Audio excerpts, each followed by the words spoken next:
মঙ্গলা মা, আমি তোমার জন্য এটা ভিডিওটা করছি।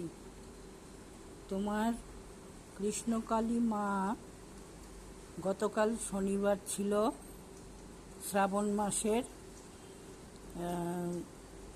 সংক্রান্তি ছিল, নাগপঞ্চমী ছিল। তো কালকে আমার ফোনে তোমার কৃষ্ণকালী মা ধরা দিয়েছেন। কৃষ্ণ আর কালী রূপে। তাই এটা আমি তোমাকে জানাচ্ছি। তুমি যদি এই ভিডিওটা পাও, আমাকে নিশ্চয়ই শেয়ার করো।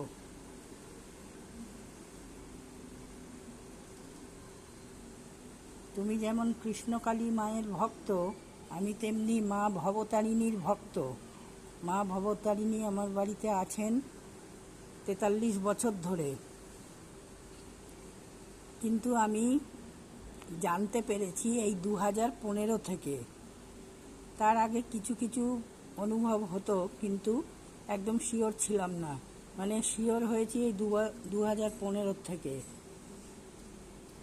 উনি দেখা দিতেন, অনেক রকম করতেন, কিছু সেরকম বুঝতে পারতাম। আবার কাউকে জিজ্ঞাসাবাদ করলে তারা বলতো, ও তুমি এমনি দেখো, এইসব কিছু না, ঠাকুর পাওয়া অত সহজ নয়, ঠাকুর সবাই যদি পেতে থাকতো তাহলে তো হয়েই যেত, এ সমস্ত বলে অনেকে। তো আমি পুজো পাঠ করি, তারও ভিডিও দেওয়া আছে, দেখো কখনো, ইউটিউবে আছে আমার ভিডিও। আমি একজন ইউটিউবার হচ্ছি, মানে বেশি সময় না, মানে ইউটিউব শুরু করেছি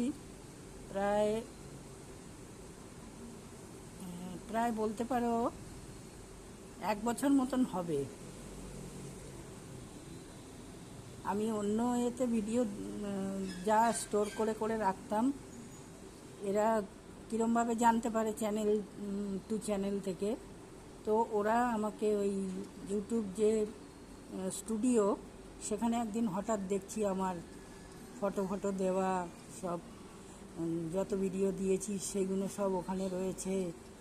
সব লোকেরা শেয়ার করছে, লাইক করছে। মা ভবতারিণীর ছবিও দেওয়া আছে। তুমি দেখো আর আমাকে জানিও।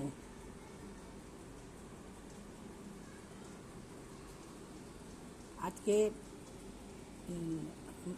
মানে কৃষ্ণকালী মায়ের কাল আসার আনন্দের জন্য আজকে আমি তোমাকে এটা ভিডিও করে পাঠালাম।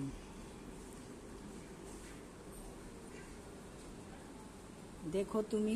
আর তোমার যে মন্দির হয়েছে, যা কিছু মাকে বসিয়েছ, পুজো করো, আমি মানে প্রতিদিনের আমি একজন ভক্ত হিসেবে তোমার চ্যানেল আমি দেখি। আমার মানে খুব ভালো লাগে তুমি ভক্তদের সঙ্গে ব্যবহার করো যেরকম, বা তোমার সঙ্গে লোকে যেরকম ব্যবহার করেছিল, যে ওই ভক্তদের গায়ে গরম জল ছুঁড়ে ছুঁড়ে ফেলেছে। আমি ভগবানের কাছে সবসময় প্রার্থনা করি, যারা সঠিক লোক তাদের কেন কেউ চিনতে বুঝতে পারে না, যারা ভুল ভাল লোক তাদেরকেই কেন নিয়ে লোকে এত বাহ করে। তোমার প্রোগ্রাম আমি দেখি, আমার খুবই ভালো লাগে, আর মানে কন্টিনিউ দেখি। কোনো দিন যদি মিস হয়ে যায় তাহলে আমার মনে খুব থাকে যে এই আজকে দেখলাম না। চাই রাত্রির 12টা 1টা বাজুক, তখনও আমি তোমার প্রোগ্রাম দেখি জেগে থেকে। মায়ের দর্শন করে তবে আমি শুই। তো মা হয়তো আমাকে পরীক্ষা নিচ্ছিল। আমার বড় দাদা আমার নাম করে ডাকে, এরকম আওয়াজ এলো। আমি আমার ছেলেকে জিজ্ঞেস করলাম যে হ্যাঁ রে, মামার ডাকের আওয়াজ এলো, মামা এসছে কি? বলছে দূর, এত রাত্রিরে কোত্থেকে আসবে। তো আমার মনে হয় মাই ওরম করে ডাক দিয়েছিলেন, পরীক্ষা নিচ্ছিলেন। তারপরে হঠাৎ মোবাইল খুলে দেখছি যে মায়ের ছবি। তো যাই হোক, তোমাকে আমি জানালাম। তুমি সব ভক্তদের বলো যে কৃষ্ণকালী মায়ের নাম জপ করো। আমি তো এমনি দীক্ষিতও হচ্ছি। আমার গুরুদেব হচ্ছেন শ্রী শ্রী মোহনানন্দ ব্রহ্মচারী গুরু মহারাজজি। আমি দীক্ষা নিয়েছি 1986 সালে। তো তারপর থেকেই আমার সঙ্গে অনেক কিছু ঘটনা ঘটেছে, যা আমি এখন মানে বর্ণনা করতে পারবো না। এখন সন্ধেবাতি করতে যাব, সন্ধে দেবো, পরে কখনো আবার আমি নেক্সট ভিডিও যেটা দেব তখন আবার তোমার সঙ্গে কথা বলবো। আর তুমি ভিডিওটা দেখো, শেয়ার করো, লাইক করো, কেমন লাগলো। ঠিক, শেষ করছি।